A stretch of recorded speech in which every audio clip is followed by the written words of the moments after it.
Today is June 22nd. Another series dropped, winning the final game of a series to avoid a sweep. I also got to see some of the young Bucks this week. We have a lot to talk about, guys. You're listening to the Bridge to Buctober podcast.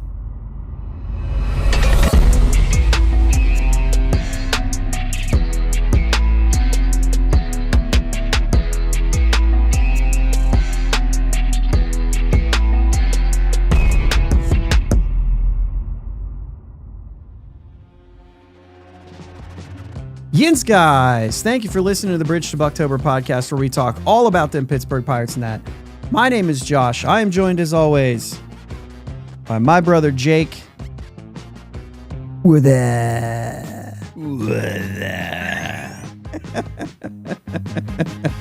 How you doing, Jake? Doing all right. Little tired. Soft tournament yesterday. Heat index was crazy down here. I know it's hot up there too right now. So. It is very hot up here. They called for heat index of 112 on Saturday. You win. It was, well, I mean, I'm not playing that game. Like, I'm not trying to compete. I'm just saying, that's just the beginning of my story, right? So I had, actually I have them sitting right here, right? I got this big 64 ounce jug. Okay. And I had 2 of them with me and I drank all of it. Okay. Well, all that water. And well, good for you. All of it. Right? Because you could have not. That would have been me. Just losing track and not. Yeah. But yeah, no, good. Yeah. But we won the tournament 5 games in, so it was a good time.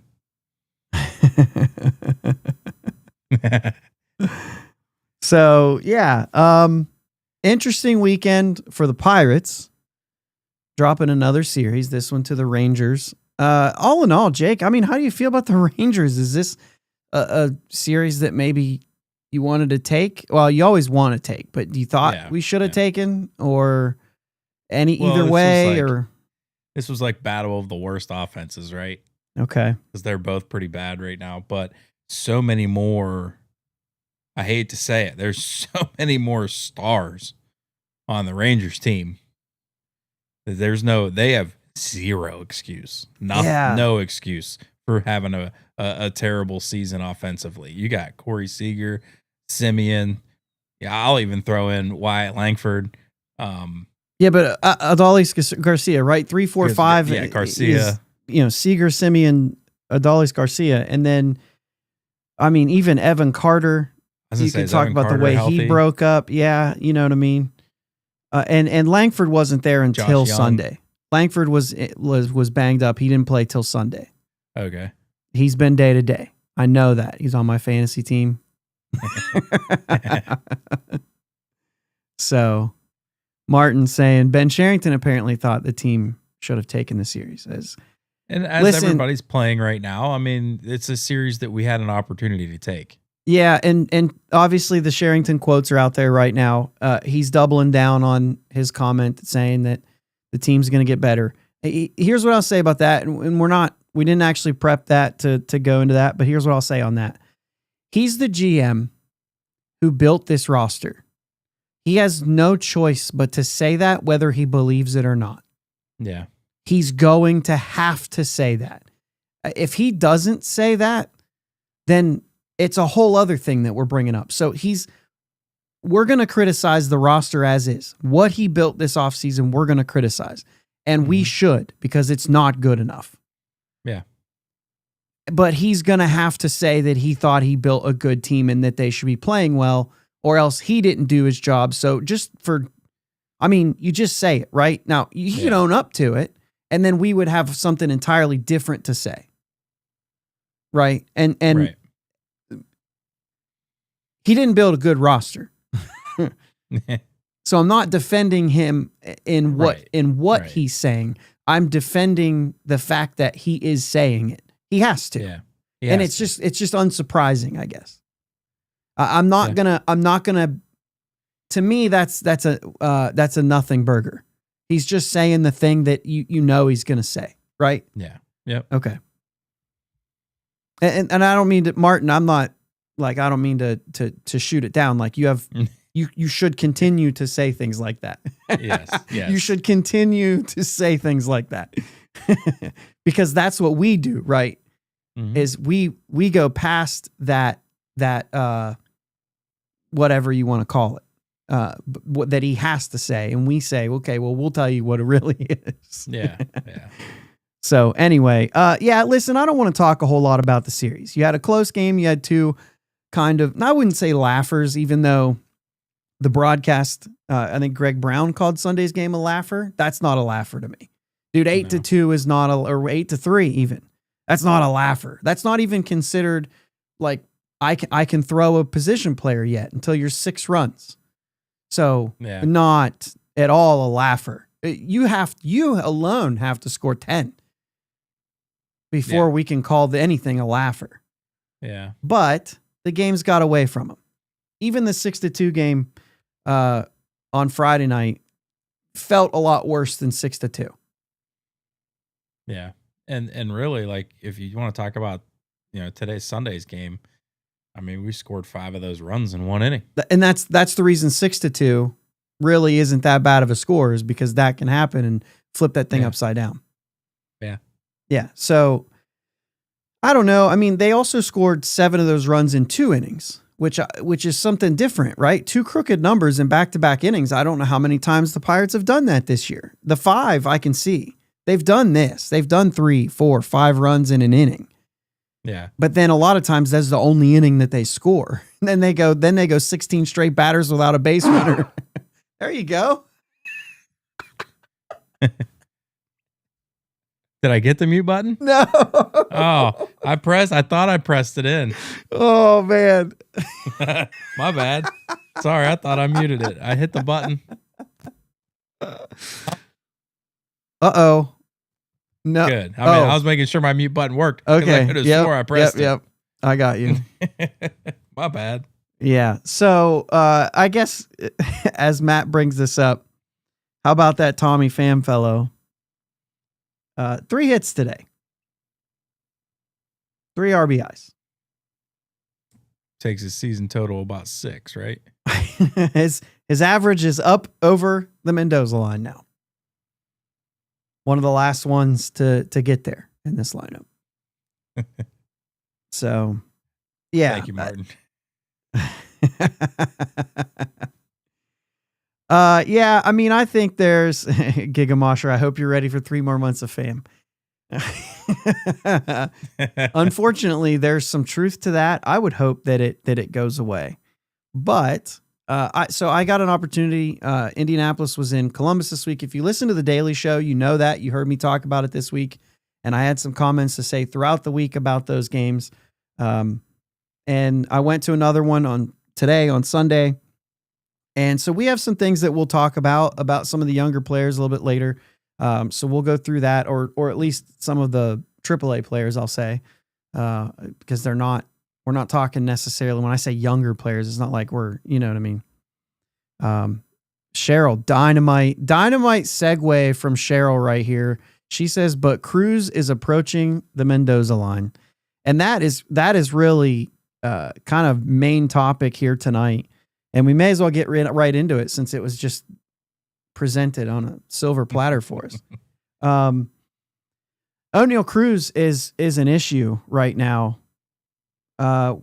This series, 0 for 5, 2 strikeouts, 1 for 3 with an RBI and a strikeout, and 0 for 4 with a walk and a strikeout. And this has been something that has been happening for quite some time, Jake. Yes, that's 1 for 13 on the series. Great math. I'm not going to check it. So I'm proud of you. I'm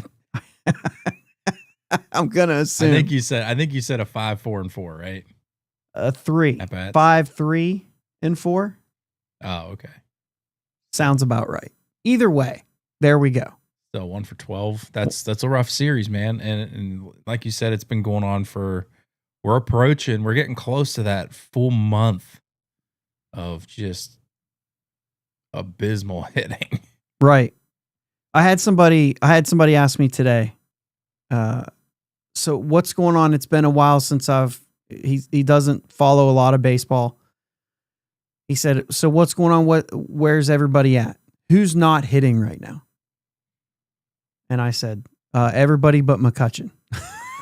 I mean, to boot, since June 1st, I just looked this up before we started. 5 games since June 1st where we've scored. What's your magic number? 4. 4 more. We've scored 4 more in 5 games in June. Out of all the games we've played, looks like 20 games, and we're 4-1 in those games. But still, right, 20 score games, 4. You're only going to score 4 in 5 games. Yeah, everybody but McCutcheon. Yep, everybody but McCutcheon. Gigamosher said Cruz had some good ABs today, and he loves hitting the Brewers, so there's some hope. I mean, Milwaukee in general, right? That's a good stadium to hit in. Everybody that you hear talk about hitting there, they say that like visually they can see well. So there in, I think, Arizona is the visuals are just, they have the big, tall green wall and it's pretty closed in. There's no like, PNC has just has the batter's eye, but like the depth perception is different because it's not closed completely in. And so I think a lot of hitters prefer to hit in those environments, but it's been a really bad month to finish what Gigamosher said. It's been a really bad month for sure. Cruz 11 for 64 in June. I'm not sure what I'm June 27,000. In June, 27 Ks. Oh, 27 Ks. I got you. Every once in a while, I just want to read it exactly how it is when it's Bucko Mike, because I know that he'll get a laugh out of it. So anyway, thank you. I'm June, 27,000. Great for you, man. What's up? Jim Rosati's in here. What's up, dude? I was texting him earlier just to see, or last night to see if he was going to make his way up there, but absolutely not. Bucko Mike hieroglyphics. I love it. I love it. Yeah. So, I mean, here's a couple numbers for you. I kind of drew a line in the sand on May 26th, right? That the season, I mean, he's had ups and downs like every hitter will. And so you're going to see like a flow. There was earlier in the season, it got higher, but I wanted to live through a couple of those valleys. Like I said, every player is going to have them. And I drew a line there on May 26th, which is like almost like 66% versus 34% of his season, right? So the first 66 is 65.8%. And that's not even like, yeah, and it's based on pitches, right? I'm looking on Baseball Savant, so this is StatCast. It's based on pitches. 197 plate appearances, right? Anyway, what did we say? 7? Are we 8? Now, do I still have this number? Because I did the math, and I just want to make sure I still have the number. 849 OPS at that point, okay? And that is a 355 on base, like that. No problem with that. 494 slugging. He had 11 home runs, 7 doubles, 3 triples. The K rate sat at 32.5, and we know that's high. And we also know that Oneil Cruz is probably going to have a little bit of a higher K rate. That's kind of the nature of it. But his walk rate was at 14.7%, which is how you get the on base so high when you're hitting 238. So here's the thing. Right. 238 doesn't sound great. It's a pretty good band, but doesn't sound great. But if you're on base at 340 or 355, I'm washing. I don't care, right? I know there's average guys out there, and that's fine. That's fine. But like all in all, if you're getting on base, you're doing what you need to do. And there was at points in the season where the OPS plus, the weighted runs created plus, the RBAT plus, whatever one of those ones you want to look at, right? But if you just stick OPS, because that's a number that we already know, and you go plus, he's over 120. You know what I mean? And so like at moments in the season, and it felt like it wasn't even that long ago that I was telling somebody it was 118, and I couldn't find that anywhere in my texts or in Twitter or whatever. So I don't remember the date that was. But these numbers, as far as May 26th, like you can live with this and you know that you're going to have more hot streaks and more whatever, but 355 on base, 11 homers. He was moving. K rate a little bit too high. If you're producing, I can live with like that 30 to 35 if you're really producing. And then there's got to be some other numbers that work as well, right? What are you doing with runners on and things like that? And I can live with some of that stuff. I don't like it. I don't like that over 30% K rate. It's always that I can live with 32 if I feel like maybe it can get lower or something.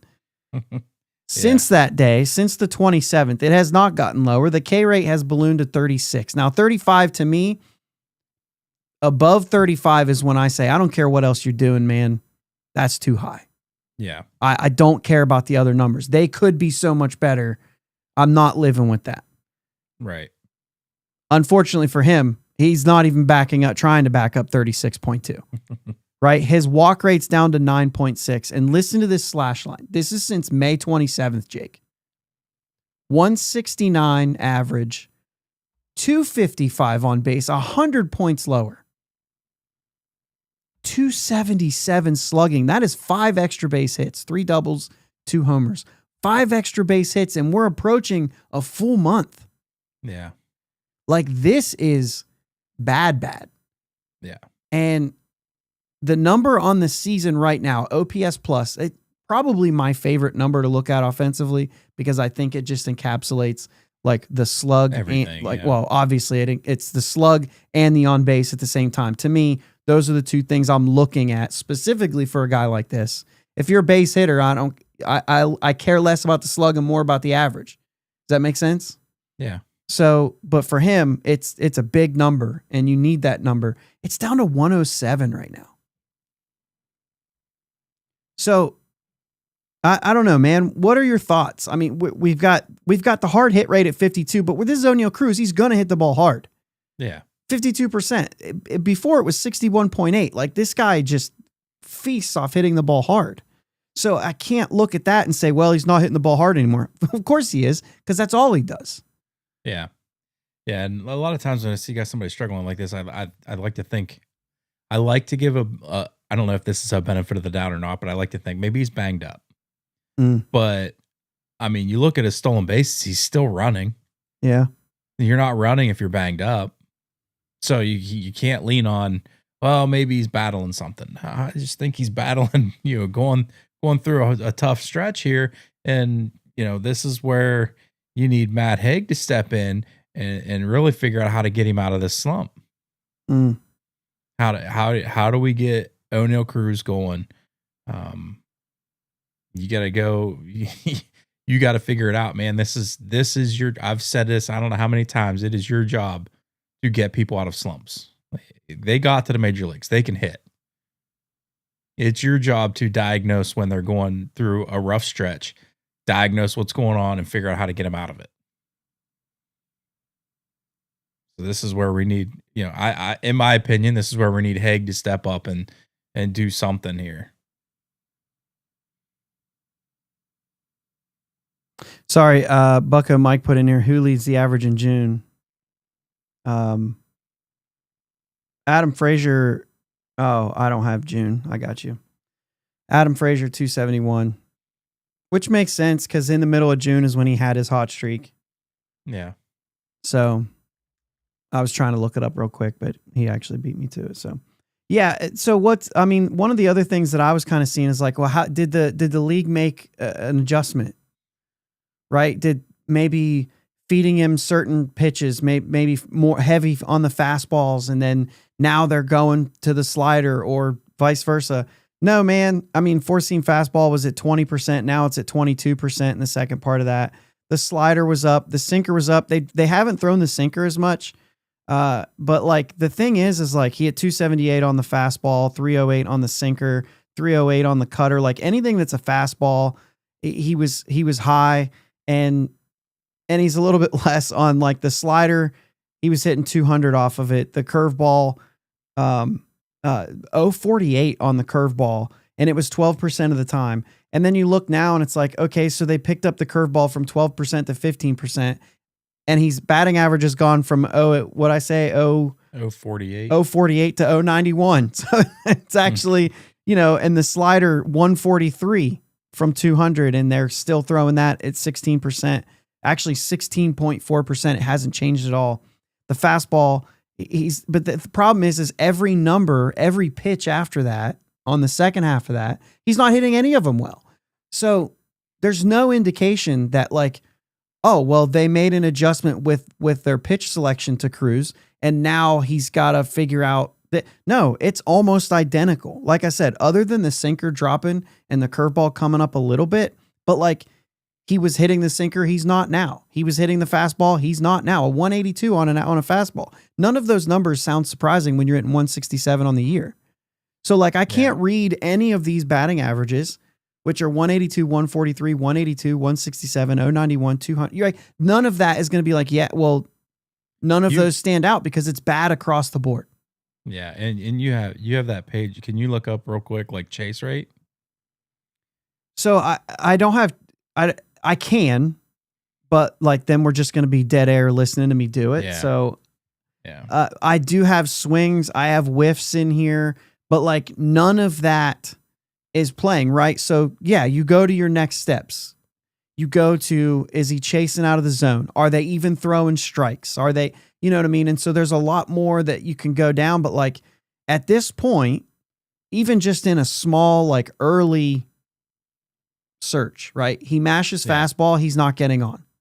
He's not getting on. The average exit velo on the fastball is still 99.8, right? His hard hit rate is 80%, which both of those numbers are higher than it was when he was hitting well. So essentially what I'm saying is it kind of doesn't matter at a certain point. He's the guy's just not hitting right now. Yeah. It's a slump. Yeah. And it's not, I don't know what I'm looking for. Right. So the next step is, and maybe to be continued, maybe at some point this week, we'll talk about chase rate and all that stuff, that I haven't gotten an opportunity to go down. Normally I would have looked that stuff up today. I was in Columbus, on my way home. There was a wreck. Dude, it was nuts. It took me an hour and 40 some minutes to get home. I had to change my route on the way home because of an accident. They closed the road, just sat and stop and go traffic after my gas light turned on. Always a fun time. That's when you want it to happen. I mean, you never want it to happen, but anyway. Yeah. So there's that. I don't know what to tell you, man. Even if the chase rate, even if the chase rate was up, even if he's not getting I have a feeling when you're struggling, he's probably getting more strikes. Or yeah. I should, or they are throwing borderline pitches and he's just chasing them. I don't know. right. Maybe he's pressing. You gotta see, the thing is you have to look for chase rate because it's not just a tick box. Yeah. So I'd have to go to swings, and then I have to change where the location of the pitches are and so on and so forth. Actually, I have swings here. So if I just go out of the zone and hit search just to see if I can get a quick and dirty chase rate here.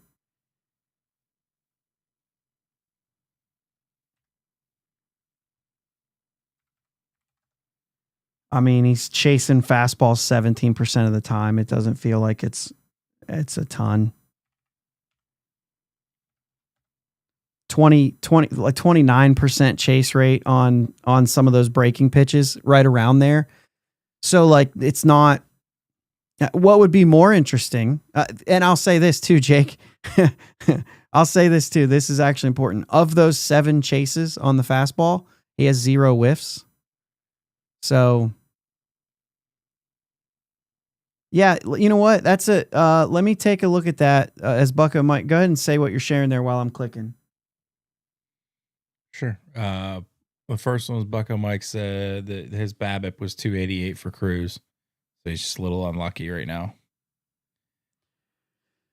Okay, to go along so with what you were kind of saying there, Matt Holio says his eye test Cruz has been whiffing on more low off-speed pitches. yeah, we can see that too. Okay, so the BABIP, the BABIP right now since May 27th is 250, and the BABIP before was 308. Which 308, that's kind of like that's not abnormal. That's not abnormally high. Yeah. The fact that that Cruz hits the ball as hard as he does, his BABIP really should hover at a pretty high number. 308. I don't know where we are right now. Like in 2025, I don't know where our average is. Usually, I say BABIP kind of evens out around 300. Like as a rule of thumb, it's going to even out around 300. I don't know where it is this season if it's there, but if he's evening out around 300 and he's at 308, I would think that's probably pretty normal for a guy who hits the ball hard, right? Jim Rosati, if he's still in the chat, he shared something this week about exit velocities and how you hear a lot of guys, I don't care about his exit velocity. I care about his batting average. Okay, well, here's what we know, right? And Jim put out a graph that basically said exit velocities of this have a typical batting average of this, right? And then so you can see that. And the harder you hit the ball, the better your expected average. And so right here, Cruz barrel percentage. This is actually in here.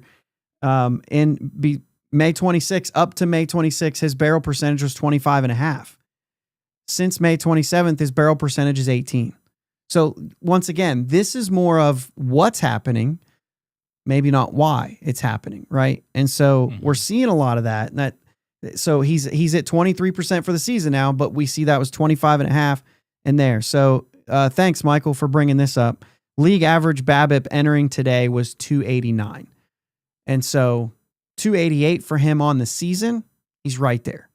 Yeah. It's not crazy, right? When he's not hitting the ball as hard, he's down to 250. Early in the season when he was at 308. He's really kind of, when you're looking at that barrel percentage, even the hard hit rate at 52% versus 60, basically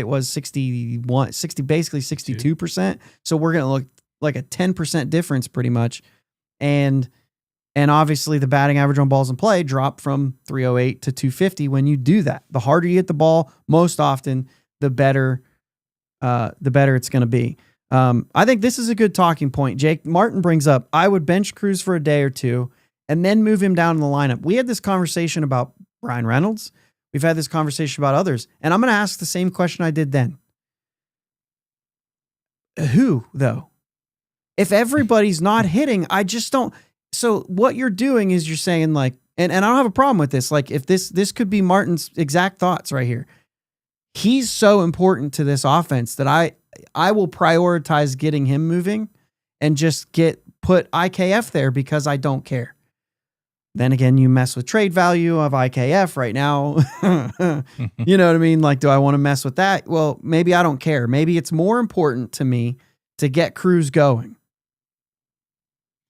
Yeah, and I'll be honest with you. I'm looking at the schedule right now, and I'm not doing it yet. I'm going to give him the first two games of Milwaukee because I think we've said earlier Milwaukee's a good place to hit, so it could be a good place for him to break out of this. If he doesn't in the first two games, I'm going to give him the third game off and then into an off day on the 26th. So you do get him a couple days off to reset. And as far as moving him down in the lineup, I'm not moving him lower than 3.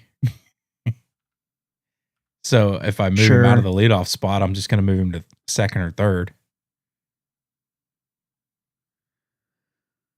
Yeah. I'm looking up another thing right here. This isn't a full thing, right? Because it could be how pitchers are pitching him. But from the beginning of the season to May 26th, and I'm going to respond to Bucka and Mike here saying he's not hunting early in the count. Like I said, this is not a tell-all. Like, there are ways I could look that up too with counts. And, you're talking about, I don't know how long it takes some people to do these things, but I'll dig into this thing for about 2 hours and I can get you some better answers. We don't have 2 hours tonight, but early season, 197 plate appearances, 797 pitches, which is about four pitches per plate appearance. And since then, since that May 27th, you're looking at 94 plate appearances, and it's been about 4.4 pitches per plate appearance. So that could indicate maybe a little bit of either he's being pitched around a little bit more, which 100 points lower on the on-base percentage says he's not. Yeah. And so maybe that points to what Bucko Mike's saying like, hey, it's he's taking a lot more pitches, that he's seeing more pitches per plate appearance, and maybe that's because he's taking the strikes. If he was taking balls, Jake, I would think that his on-base percentage would be better. I would think that his walk percentage wouldn't have dropped 5%. Instead it would have maybe went up 5%. And so, there's a lot of that. And you could take a look at Bucko Mike says he's watching game day, Josh. Yeah, I mean, I'm watching game day and I'm watching the game, but also the numbers are going to tell us. And so where are we at? Okay, we probably need to get past Cruz here in a minute. So get your kind of final thoughts here. But I mean, the fastballs, 159 fastballs early season, and he's swinging at 67 of them. We're not talking about in or out of the zone there. I already changed that search. Dang it. I changed that search for a different reason. We were pulling something else up. So, that's out of the zone. I can actually tell you if I clear this and say pitches in the zone right here. If I look at fastballs in the zone since May 27th, he's seen 50 of them in the zone, and he's swung at 31 of them. Right? Mm-hmm. If I look at that, can you run that percentage for me? 31 divided by 50. I got it. It's pulled up right here. That's a 62%. And then early season, we have 92 fastballs, 54 swings. He's swinging at fastballs in the zone more often now than he was at the beginning of the season. Dang it, Bobby. So, yeah. So, I mean, I don't know, man. I'm going to wrap it up with, I'm going to go back to the, sitting him down a couple days. I'm almost there, but like I said, I'd like to give him the first 2 games, give him 1 game off plus an off day, rather than 2 days off, then 1 game on, then a day off. Yeah. And if he snaps, I'll be honest with you, if he hits in the first 2 games, he's playing the third. You know what I mean? Like, I'm going to let him heat up. Oh, yeah. You have a day off Thursday, so you can build something into that, right? That if he does struggle the first 2 games and you have, I guess, you've got, dude, the matchup this Wednesday. Mm-hmm. A 2-10 game, Skeens versus Mizorowski. Is that how we're saying that?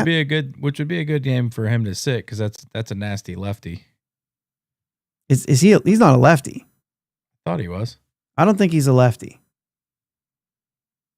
He's a stud. No, he's a righty. He's a stud. Okay. I mean, he's like Skeens' number of pitches, like when he breaking it in, when Skeens was hitting 100 miles an hour, like 125% of the time. That's what this guy's doing. Yeah. You know what I mean? Like this is there. So yeah.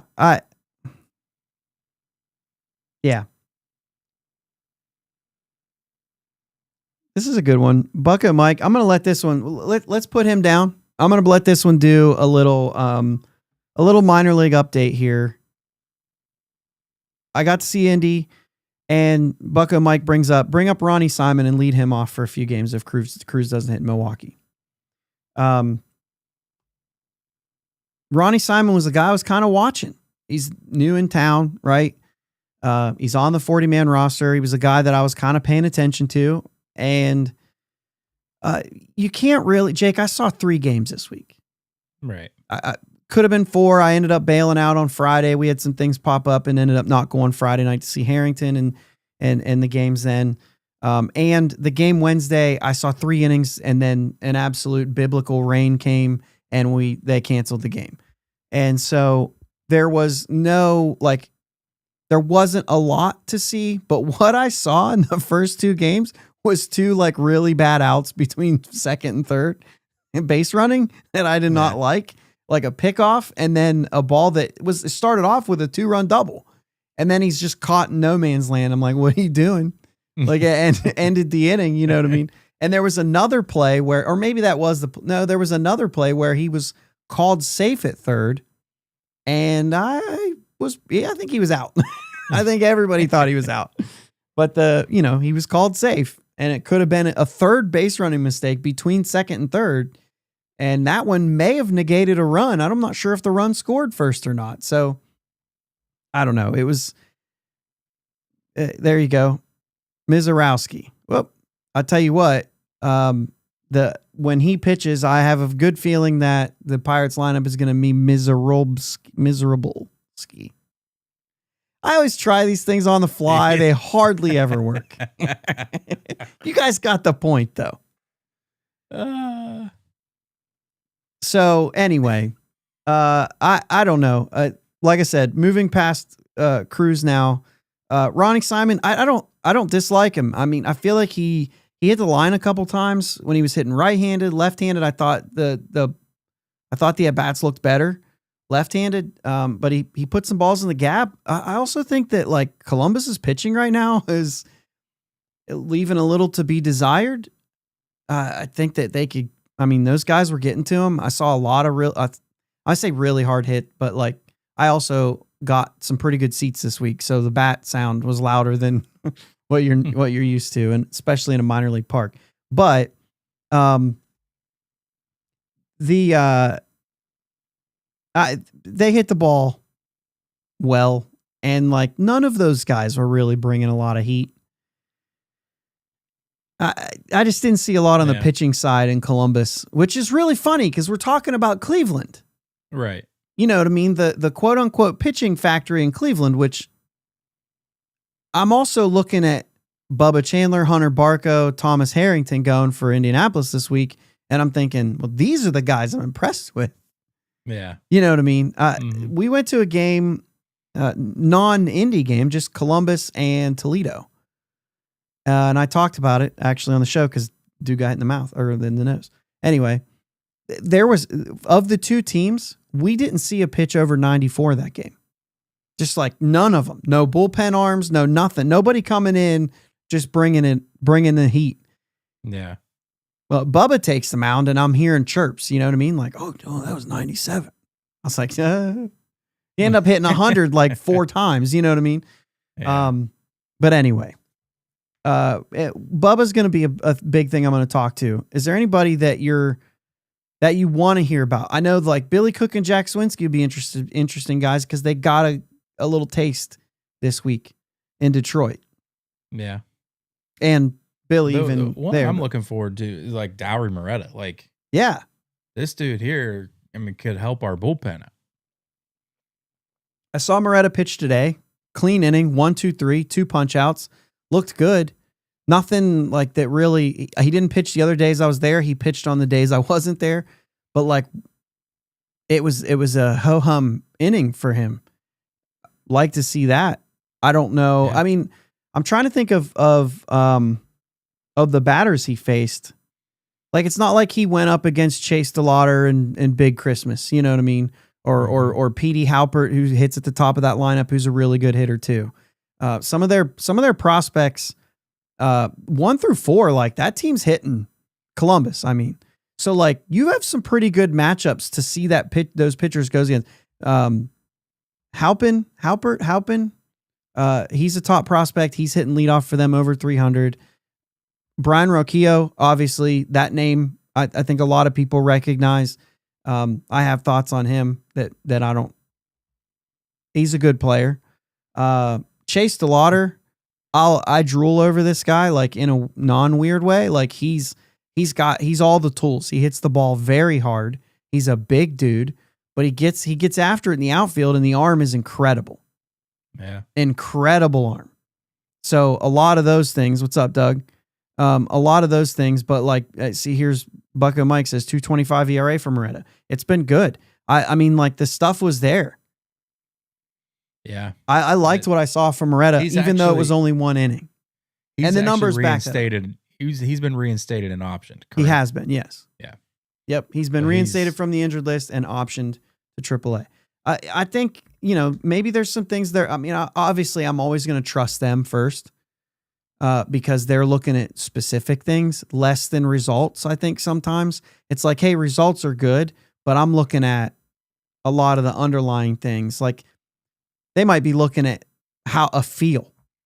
I still don't have a feel of a curveball. Yeah, it's working, but that's also because I struck out some AAA hitters who are just whiffing at curveballs every time.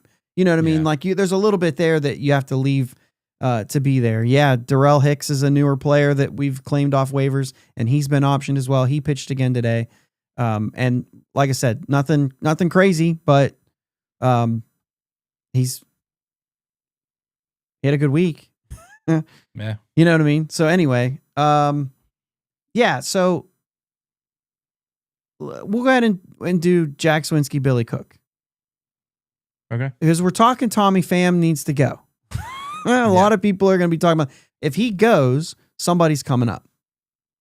And those are the first two names that you're going to bring up, because those two are the outfielders, right? We could bring in Nick York, but trust me, I would much rather just say Nick York's an option for the infield.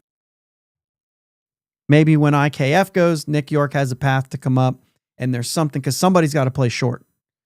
And if it's Triolo, then you need another backup infielder. I mean, who knows? You might be talking about Frazier too. You know what I mean? Yeah. On the move. And so you've got to have some moving pieces there. Maybe Gonzalez gets some time at shortstop, opening up for Nick York to play second base. I saw him play right field for a game. There wasn't a whole lot there. He caught a line drive. I can say that. There wasn't much else. But second base, I saw quite a few nice plays.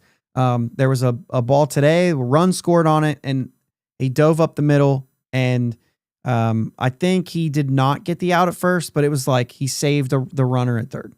There was runners on second and third. The runner at third didn't score. He scored later, but he didn't score on that play. It could have went in the outfield. It was a nice play. There was another one later on a backhand up the middle, and glove flipped to second, got the double play. I thought that was an exceptional play.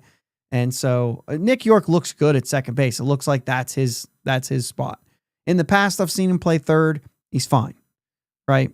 But it was right after watching Triolo play third in the same series, and I was like, well, that was a lot better. Yeah. So you kind of see that. But yeah, I definitely like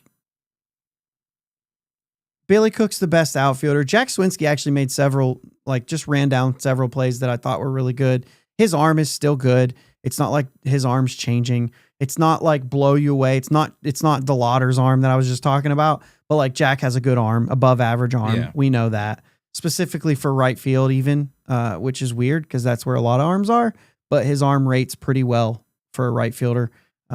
Plays it off the wall and gets it in quick. He made 2 really good throws to home this week. And so that's fine.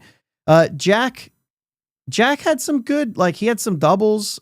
He's got 9 home runs since he went down to AAA. So that the power's still there. Doubles, home runs, they're still there. But there's still, I don't know, man, I'm waiting for Jack to click in a way that I have to bring him up. Yeah. And until he's doing that, I'm okay letting him play down there. I think Jack, because of the power that he has, could be important. But if it's not there, it's not there. We're going to see some of that. I just don't want it before it's ready.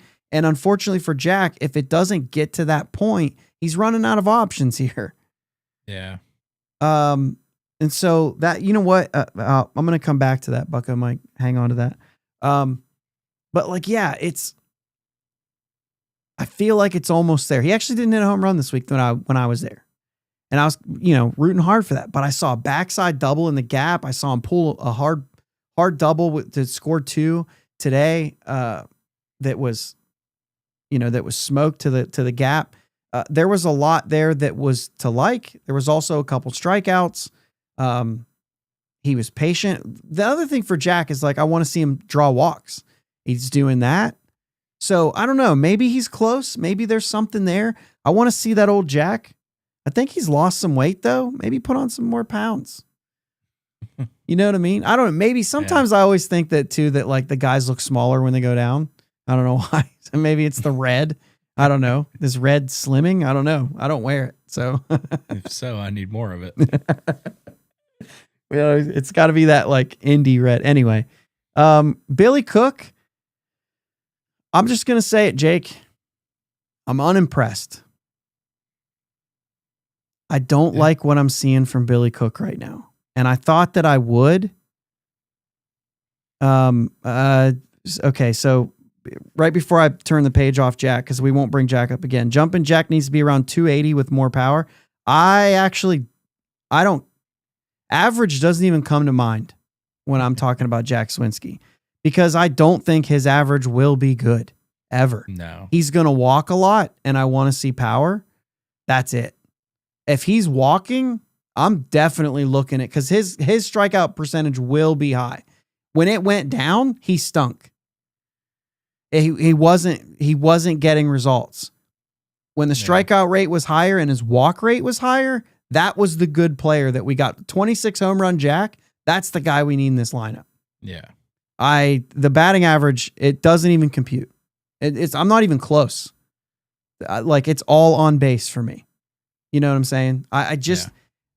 And I say that to say I don't care what it is. I only care what the on base percentage is for a guy like that. I don't want him to be in the middle of the lineup. I think this guy adds a lot to a team if he's hitting maybe 5, 6, or 7. Yeah. If he can get to that 20 plus homers and do that, that's a productive player. Yeah. Okay. Back to Billy Cook. Swing change, stance change. The guy has no stride right now. You're seeing some really interesting numbers from Billy Cook. He's a quote unquote hot player right now. The average is up. The on base is up. You might even say the slugging's up. Here's the thing, Jake. He has 0 home runs this year. Billy Cook is a guy who has double digits home runs every year of his professional career. His path to this team is the power potential. I'd rather call him up. He has pop. When you talk about him or Nick York even, my argument would always be, well, Billy Cook adds more power potential. I mean, he had 3 home runs when he came up for the Pirates last year in just, 11 games or something crazy like that? You know what I mean? Yeah. Or whatever it was, 19 games. I'm saying that Billy Cook in general, what I like about him is the fact that he has pop. 0 home runs. Did he just lose everything that I've liked? And the average isn't different. He's in the 270s. He was in the 270s last year, and he had 18 or something home runs. Yeah. Oh, what am I missing? That's a great question. Because the one thing this team needs is more pop, and you eliminate it from your game. That's not a good way to get called up. No, it's not. And he didn't really impress in his short stint here when he came up for Brian Reynolds. And so I'm just I guess I'm just patient there too. Which brings me to the last guy I want to talk about. If you want to know about Hunter Barco, I talked about him on the weekly show. He only went a couple innings. He had 2 bad innings, I would say, where he was really frustrated about himself. And then he had a really good inning where he seemed to settle in. And then that's when the, what I call biblical rain came. And so I didn't get to see if he actually bounced back for a little bit more. Right. And so, Eric says Cook's first month and a half this year was miserable. He's still miserable for me. If he's not going to hit home runs, he's not going to help his team. Right. That's all there is to it for me. He's a good defender. That's fine. But I'm sorry, the guy's path to this team as a bit of an older prospect was because he had pop. If he doesn't have any pop, he's out for me. Just start hitting some home runs. Get a leg kick back in, or a stride back in there, and hit some balls out. I would take, Jake, 278 or whatever he's hitting right now, 275, if it's even there right now, and no home runs. Like hit 250 and hit some home runs. Like to me, in 2025 baseball, like I just don't care, dude. Hit home runs. They score runs. This team can't score runs. Go, oh, cool, you're hitting singles. So does the rest of this team. We can't score 4 runs in a game. You know what I mean? Yeah. Like I said, I don't want that all the way through the lineup, but I got to have it somewhere, and we don't have it. So if you want to make this team, hit the ball over the fence. Yeah. It's an instant run. All right, let's talk Bubba Chandler, because this is obviously the biggest topic that we want to talk about, and this is it. We're closing our show here with Bubba Chandler. I didn't see a good outing.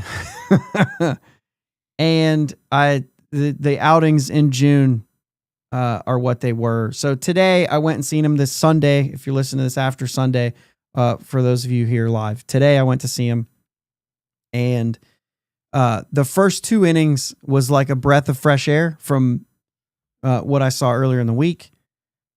And 24 pitches in the first 2 innings, 19 strikes, and he looked dominant. Right? He looked dominant. Oh, I did want to say, Bucko Mike, CJ Kafis, another good player. Hits the ball really hard. Like their lineup, Columbus's lineup, Jake, like there's some hitters. 1 through 5, really. When he's in the lineup here, 1 through 5. I mean, Big Christmas is down right now. John Kenzie Noel, if you're not familiar with the name Big Christmas. But like that 1 through 5, like some really good hitters. And then it's a mixed bag after that. But like those guys, Will Wilson is another guy who I thought like, okay, this guy can play. But CJ Kafis is good. I can't remember his name. It's Petey, but it's either Halpin or Halper or something like that. Halpert, I forget. Halpin, I think is what it is. Anyway, he's a good player too. But these guys are all in their like prospect list. And it seems like they've got some like good hitters coming. The best of all of them for me is Chase DeLauder. That guy can hit. Anyway, when you're talking about our pitchers going into Columbus, like they've got some guys to face. There's some hitters here. They've got a challenge. 24 pitches through the first 2 innings for Bubba, 19 strikes, looked dominant, touched 100 at once, high 90s. Halpin, thank you very much. He's a good hitter. I like that player. Anyway, a lot sharper than Tuesday, in the zone, throwing strikes, not nibbling, which is what I saw Tuesday, was a lot of nibbling. He wasn't missing by a lot, but he's just missing. He's all around the zone, right? And that's one of the things that you look at that sometimes you get away with in AAA, that if you're around the zone, you're going to get a lot of chasing, and he's not getting a lot of the chase. He's getting a lot of he's getting swing and misses in the zone because the stuff is off the charts. Bubba Chandler is a special pitcher. He's going to be a special pitcher. That's why everybody's calling for him to be called up. And right now you have a starting rotation, Jake, who's not doing bad. Right. So are we in a hurry to get this guy up? Is he going to be better than what Burrows is giving us? I mean, this start was good, but he had 3 good starts before that. So it kind of giving you a little bit of time to say, let's see Mike Burrows. Because this guy isn't a guy that we just want to push to the side. Right. Anyway, he looked good. He only had 1 strikeout, but and there was a couple fly balls that went pretty deep in the heat today.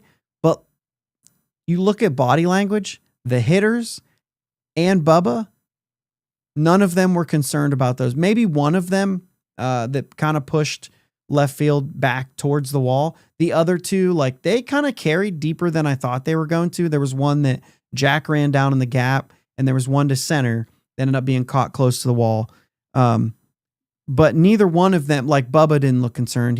One of them was the third out, and he was just already walking off the field. The hitter was kind of jogging. He knew he missed it. It carried, I think, a little further than everybody thought it would. So they weren't crushed. They weren't even over 95 off the bat. One of them was, right? And then the 3rd inning came around. And I was excited because I was watching this, and I was I was talking to a couple beside me who, we were just chatting and all this stuff, and he was impressed. He doesn't follow baseball, and so they were excited to hear like, oh, this guy's good. And so I was excited to say like, let's show off a little bit. And he looked like he was going to. And then the third inning started, and I kind of wrote it down here. First pitch single, and then a walk. And I was like, oh, okay. First pitch single, I don't care about. Like, right, the guy got a hit. Yeah, he jumped on him. And he follows that up with a walk. Throws the ball in the dirt. Now it's second and third. He got a fly out to shallow center. Billy Cook was playing center field. And then you're like, all right, settle in now. We got an out. And then also, I just put a note in here saying he's got a really good pickoff move, something nobody talks about. We didn't know what Paul Skeens had till he came up. Well, we might have the same thing from Bubba Chandler. He's got a fantastic pickoff move. There was a lot of very close plays. As a matter of fact, I think he picked a guy off and Solak dropped the ball on the tag. So I think he had him picked off. And then he gets a blooper by Rocchio to the infield. This wasn't like a deep blooper. This was like an English, like got him in on the hands. And it was between like short and second. Alika kind of cut York off. It probably should have. So it was, good play. But you only had the out at first, run scores. And then Alika fell down on the play somehow. It was really weird. But he got the out at first. It was kind of like, well, okay, I don't know what happened. But I don't think it would have been a double play either way because both the guys were kind of going after the ball. Then he walks DeLauder, which maybe you don't hate because then you set up another double play. You got an out, and then Big Christmas hit 107 mile an hour nuke to left field, like line drive. And Columbus made an interesting decision to put up a net in front of the bleachers in left field. So there's like the net continues in the outfield. Really? And it like pushes the net back 5 feet. Like it's so hard. Jeez. It seemed like, I mean, I don't know really, but like it was an absolute blast. Right. And then it's like, all right, settle in. They cleared the bases and he didn't. A base hit, a double off the wall. Here comes another run. Not a good day at the end of the day. The first 2 innings looked so good. And it seemed like there were more, I think I looked at, oh shoot, I didn't write it down. But I did post it. So give me a second here. Let me find this because it was worth it, right? It's worth it to mention. In the first 2 innings, I said that 24 pitches, 19 strikes, right? In the third inning, he threw 35 pitches and only 17 were strikes. That's it, man. That tells you all you need to know about what Bubba Chandler's going through right now. The stuff's off the charts. And I tweeted that this reminds me so much of Glasnow. When I was watching Tyler Glasnow in the minor leagues, I saw the same stuff. I went to 2 different Tyler Glasnow. Before he got called up, I went to 2 different games to see Glasnow in AAA, right? And one of those games, he struck out, I think 9 batters. No, he struck out 11 batters. And he took a no-hitter like into the 6th inning and then whatever. In the other game I saw him pitch, he walked 9 batters. And it was like, he's still throwing 100. The curveball still moves like 36 feet vertical. And so like, you know what I mean? Like the stuff is off the charts, but like, It just depends on whether or not the guy's going to throw strikes. Now, Glasnow also missed by a lot. Bubba doesn't seem like he's missing by a lot. But one of the things that's important to know is that Baseball America early this season did a piece on Bubba Chandler. And the guy who wrote it said he might actually be better than Paul Skeens. That guy's crazy. But the reason that he was saying that is because Bubba had already figured out command. Where Paul Skeens, when he came up, was a little bit iffy on the command side on some pitches, which is also crazy to say. Because I don't think that we really, like, I think we're nitpicking at that point. With Paul Skeens. Like, he's not. But, and I might be nitpicking on Bubba Chandler too. But, like, he doesn't have command right now. And I don't think that that's part of his game. I think he does have command as a pitcher. And I think, what you saw early in the season is probably closer to what you're going to get from Bubba Chandler. I think right now, the command's not there. And so like, I don't think that that Bubba might not be ready. I think as a pitcher, he's ready. I think right now is not the time to call him up. I agree with that 100%. I am patient until he gets out of whatever this is. And the only thing that I can see is that there just aren't enough strikes. Right? And that's it. I think maybe there's a nibble. Maybe there's something like that. Bucko Mike brings up that Garrett Cole did the same thing in AAA. So there's a lot there that, you know, that you can point to and say, will this guy rise to the occasion when he gets called up? Yeah, probably. But am I in a hurry when I have 5 guys in my rotation right now who are pitching pretty well? You know, you just had a stinker from Burrows and from Heaney, but outside of that, like you've got a starting rotation that's not the problem right now, right? I think it was said. Yeah. I think it was said at one point during the week, unless Bubba Chandler can play left field and hit bombs, like he's really not coming up and changing a whole lot. Yeah, and that's where I've been with this. That's why I'm 100% on board being patient, because really, until we're scoring runs, what's he going to do to help? Like, it's really not going to help the team win games to bring him up, because our starting pitchers are already getting the job done. Right. And it's just not, it's almost pointless. Yeah. And for Bubba, it's not pointless, but it's for the team, it's pointless. That's a good point. If there was a clear path, right? And I'm going to say that, like, Andrew Heaney is going to get traded. If Bubba doesn't have this figured out, he's still getting called up. Yeah. Do you think that's fair? I mean, they're not going to just all of a sudden be like, all right, well, Majinski, let's go back. Ashcraft, you're now a starter, right? Right. It's going to be Bubba's getting called up and everybody's staying where they are, because if it's working, it's working. Now, maybe what you'll see is either Ashcraft or Majinski go back to AAA to stretch out again, and Moretta comes up in that spot. Like, I could see that happening, but they're going to bring a guy up who's already stretched out. Now, unless Bubba gets worse, then I don't know. Maybe you see Harrington, which Harrington hasn't been great, but he's been better lately. But for me, Bubba's the guy. He's the guy. I mean, like, the stuff is there. This guy's there. It's just like right now, the numbers in June, he's got 4 starts. He's only thrown 9 1/3 innings, Jake. 14 hits, 11 runs, earned runs, 8 walks to 5 strikeouts in those 4 starts. Like, I'm just patient. That's like a 10.60 ERA. Yeah. You know what I mean? And I don't know if that's been updated, if I get a real ERA. Yeah, June 22nd is here now. Let's see. 10.61. Good. That was my math. So 10.61 ERA. He's only given up the 1 home run, and it was to a guy who is just recently optioned to the minor leagues because he was struggling. But he's essentially a major league hitter in Jhonkensy Noel. Yeah. But 8 strikeouts. That's a 333 average and a 2.36 whip. In comparison, in May, he had a 1.38, and that's with a couple starts that were undesirable for him.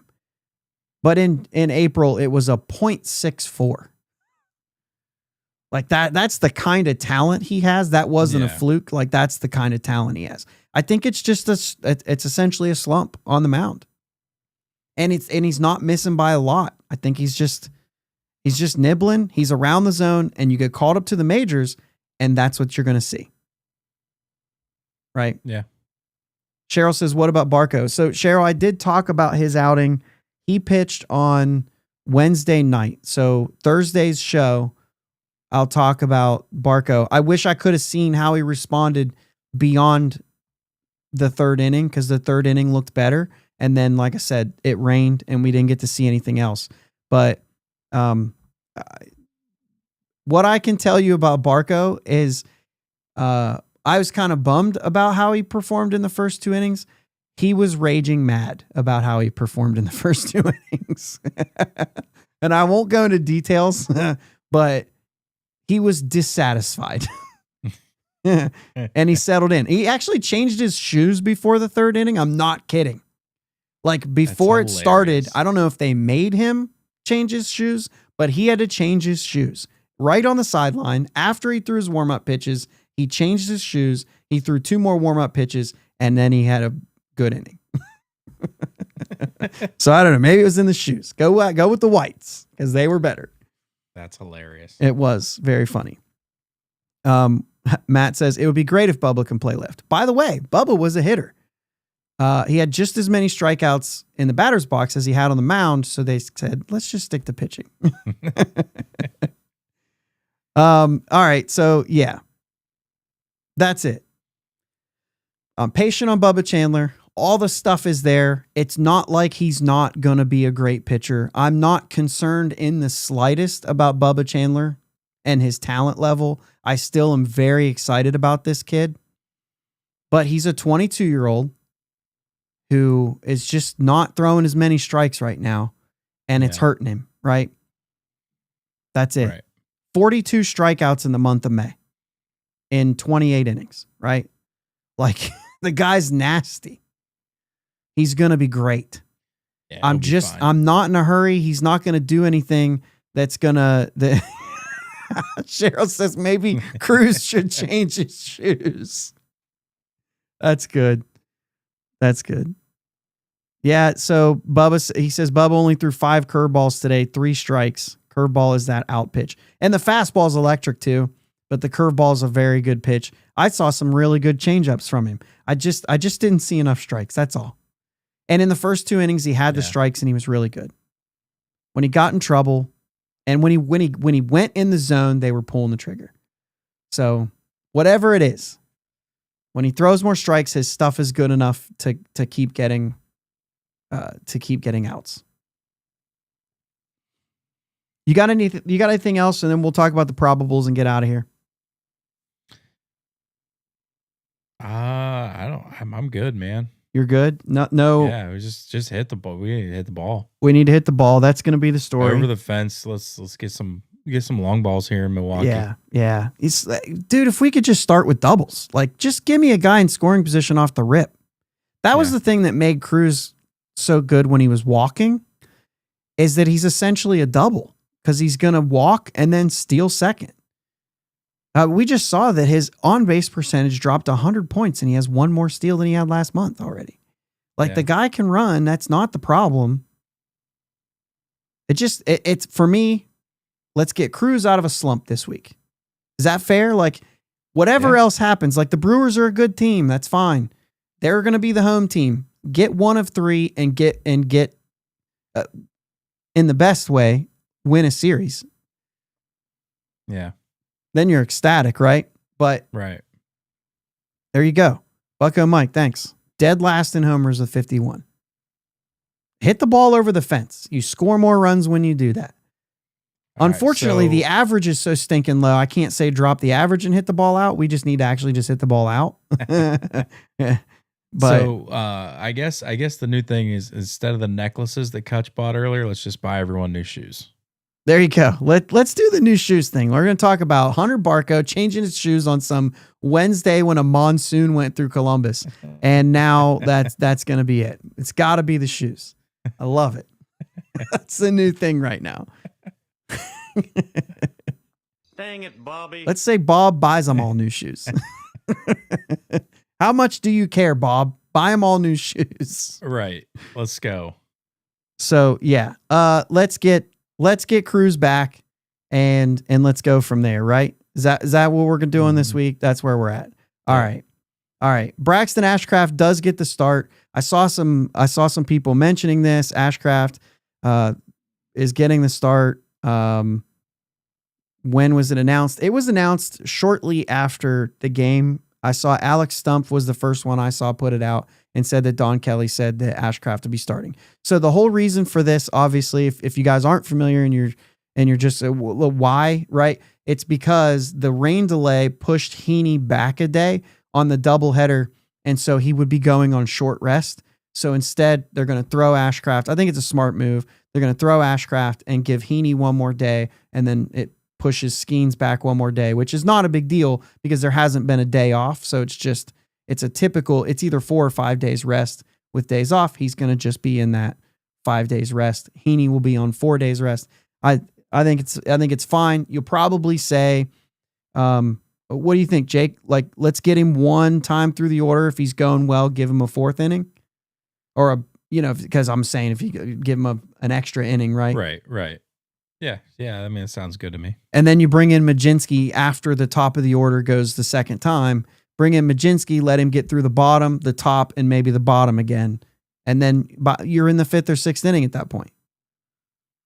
I mean, you're in the 7th or 8th. You're in the 6th or 7th inning is what I was saying. If all that goes well as you plan it out, you're in the 6th or 7th inning. You know what I mean? And so you're beyond that. I saw that, Rob. Totally weird. Anyway, I love the chat. We've got smart listeners. So yeah, I think it's good. Win a series would be perfect, but if not, Cruz has to get going. I think that is the single thing that we're looking for. We need to get Cruz and Reynolds going, and I think the rest of this offense can kind of even out. You saw a couple doubles from Horwitz on today on Sunday. Nick Gonzalez, I'm kind of there right now. What is he, 270, I think, right now on the season? It's obviously short season numbers for him, but I like him. We good?